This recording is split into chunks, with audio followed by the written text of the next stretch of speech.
가면은 오래가지 못한다. 누구를 만났을 때 상대에게 자기 이성만 챙기려는 동기가 느껴진다면 당신은 아마 경계심을 품을 것이다. 사람들은 테이크를 자기 인맥 안으로 들여놓지 않으려 하며 그를 신뢰하지도 도와주지도 않는다. 따라서 테이크는 쫓겨나지 않으려고 기부인 척 너그럽게 행동하며 기부나 매처로 가장해서 인맥 안으로 파고든다.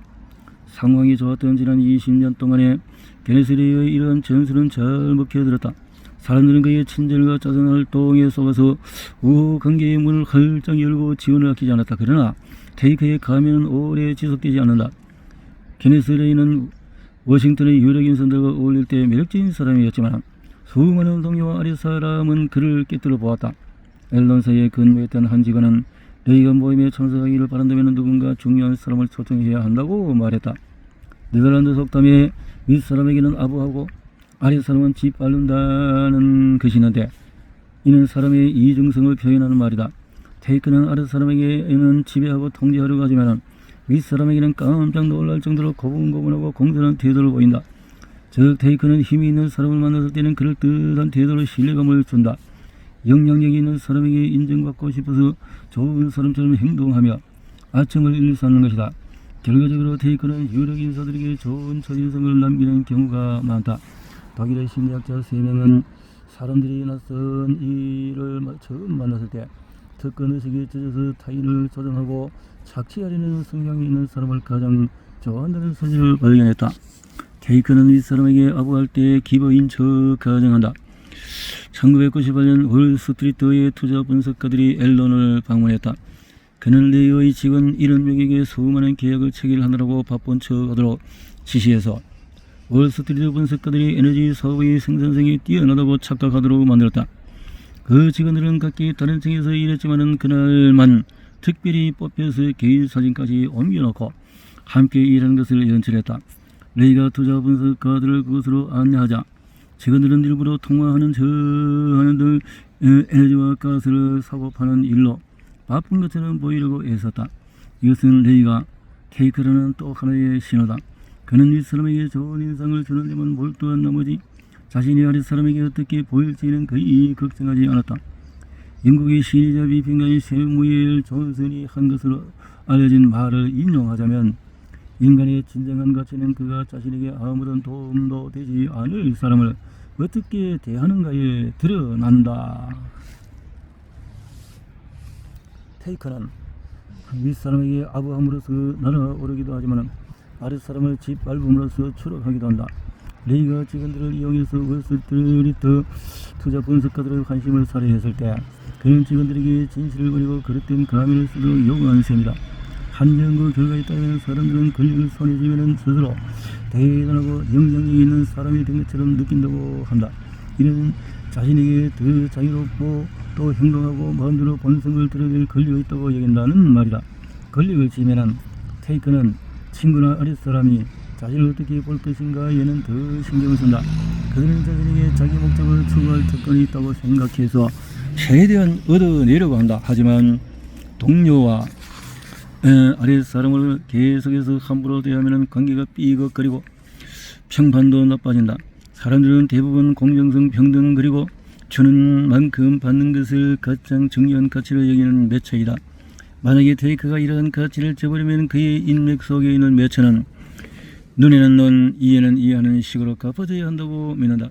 한마디로 그들은 정의가 실현되기를 바란다. 예를 들어 당신이 심리학자 노벨 수상자인 데니얼 카너먼의 유명한 실험에 참가했다고 상상해보자.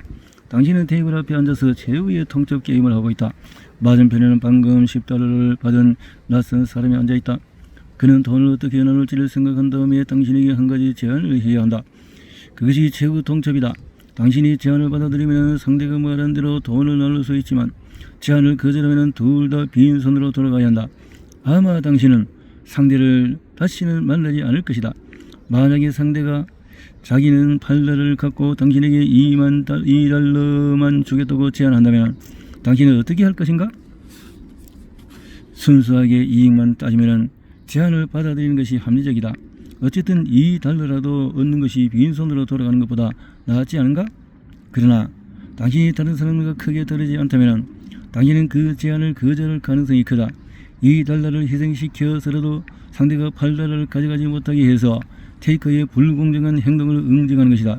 실험에서 상대가 80% 이상을 가져가려 했을 때 대다수가 그 제안을 거절했다. 우리는 왜 불공정한 행동을 하는 테이커를 응징하는 걸까? 그렇다고 앙심을 품고 그렇게 하는 것이 아니다. 테이커가 내 것을 가져가려 했다고 보복을 하는 것도 아니다. 그것은 단지 정의의 문제일 뿐이다. 만약에 당신이 맺히라면 테이커가 당신이 아니라 다른 사람에게 불공정한 행동을 해도 그를 응징할 것이다. 카너먼이 이끈 또 다른 실험에서 예전에 $10를 불공평하게 나누려고 했던 테이커와 $12를 공정하게 나눠 가질지 혹은 공정한 제안을 했던 매처와 $10를 공정하게 나눠 가질지를 선택하게 했다. 이때 사람들은 테이커에게 $6를 주느니 $1를 포기하고 $5를 갖는 쪽으로 선택했다. 최근에 이뤄진 한 연구는 사람들이 테이커에게 피해를 봤을 때 그들에 대한 정보를 공유함으로써 응징한다는 사실을 보여준다. 레의 이기적인 성향이 알려지면서 부시 일가를 포함한 상당수의 옛 지지자들이 그에게 거리를 두었다. 미시건 대학의 사회학자이자 인적 정보망 구축 전문가인 웨인 베이커는 다음과 같이 설명을 한다. 단지 무언가를 얻을 목적으로 인맥을 쌓으면 성공하기 어렵다. 인맥이 주는 혜택은 의미 있는 활동과 관계를 투자한 결과로 따라오는 것이지 그것 자체를 추구한다고 얻을 수 있는 것이 아니다. 그렇게.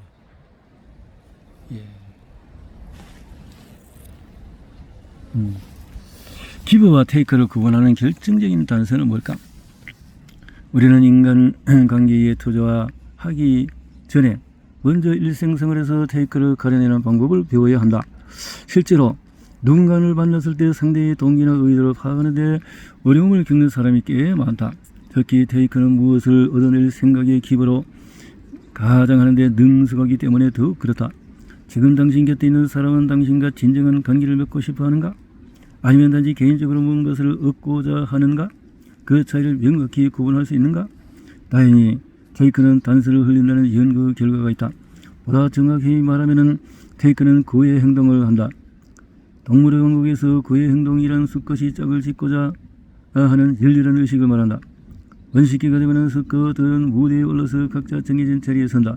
그리고 그 관객들을 유혹하기 위해서 깊은 인상을 줄 만한 과장된 몸짓을 보인다. 어떤 녀석은 짝짓기 춤을 추고 또 다른 녀석은 여우의 노래를 부른다. 묘기를 부르는 녀석도 있다. 가령 수컷 공작은 꼿꼿하게 서서 깃털을 넓게 펼치고 빙글빙글 돌며 꼬리 깃털을 과시한다. CEO 왕고의 테이커도 놀랍도록 비슷한 춤을 춘다. 경영 전략 교수 에리지트 채터지와 도널드 햄버리크 또 컴퓨터 하드웨어 소프트웨어 업계 CEO 111명을 대상으로 기념비적인 연구를 실시했는데 그들은 흥미롭게도 각 회사의 지난 10년간 열렬 보고서를 분석해서 그의 행동의 직무를 찾아보았다.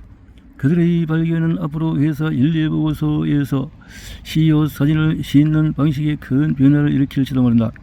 채트지와 햄브리커는 케네스 레이를 만나보기는커녕 얼굴조차 모를지라도 1997년에 이미 앨런의 몰락을 예측할 수 있었음을 밝혀냈다.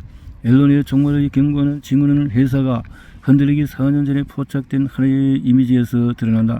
그러면 회사의 연례 보고서에 실린 CEO 사진 2장을 살펴보자.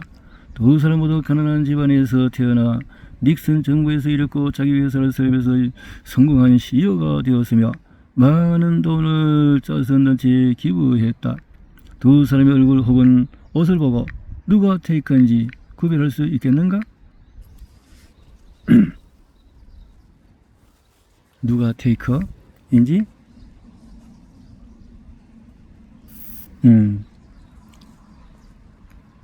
왼쪽 사진은 역장에서 만날 기버 존 헌츠먼 시니어로 2006년 회사의 연례보고서에 실린 사진이고 오른쪽 사진은 케네스 레이다.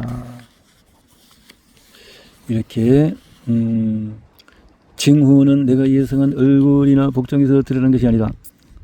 채터지와 햄버리커는 혹시 이기적인 CEO는 자신을 자기 회사라는 태양계의 태양이라고 생각하지 않을까 싶어서 컴퓨터 업계의 CEO들을 조사해 보았다. 놀랍게도 그들은 이기적인 CEO가 보여주는 몇 가지 그의 행동 신호를 발견했는데 그 중에 하나는 CEO의 인터뷰에서 고스란히 드러난다. 테이크는 자신에게는 몰두하는 경향이 강해서 우리는 우리의 우리 스스로 등 1인칭 복수형 대명사 표현보다 나는 나를 나의 내가 나 스스로 등 1인칭 단수형 대명사 표현을 즐겨 사용한다.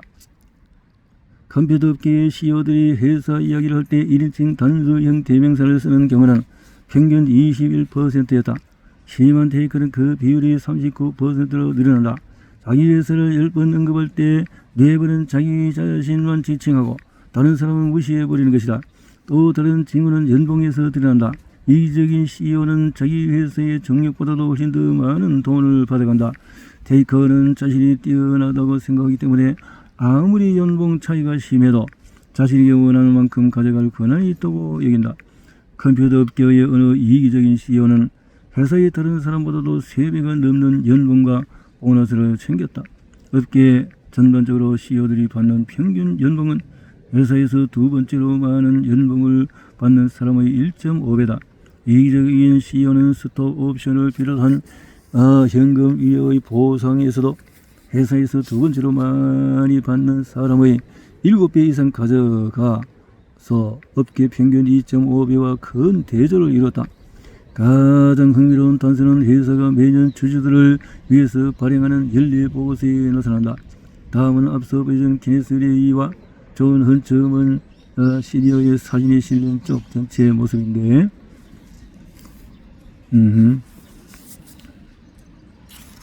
아주 심술 굳게 이렇게 생각하고 있는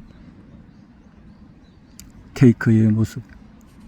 지금까지 테이커를 가려내는 두 가지 방법을 살펴봤다. 하나는 평판에 관한 접수를 수집해서 그 사람이 주변 사람을 어떻게 대하는지 확인하는 일. 다른 하나는 그 사람의 행동을 관찰해서 이기적인 흔적을 발견할 경우에 그의 행동 징후가 있는지 찾아보는 것이다. 자만심이 드러나는 사진, 자기 얘기에만 신경 쓰는 대화, 그리고 엄청난 연봉 차이는 그 사람이 테이커라는 믿을만한 신호이다. 2001년 이후에 세상이 대폭 변화하면서 이러한 신호를 예전보다 더 쉽게 포착할 수 있게 되었다. 인적 정보망이 투명해지면서 다른 사람의 평판과 그의 행동을 들여다볼 새로운 창문이 열렸다는 말이다.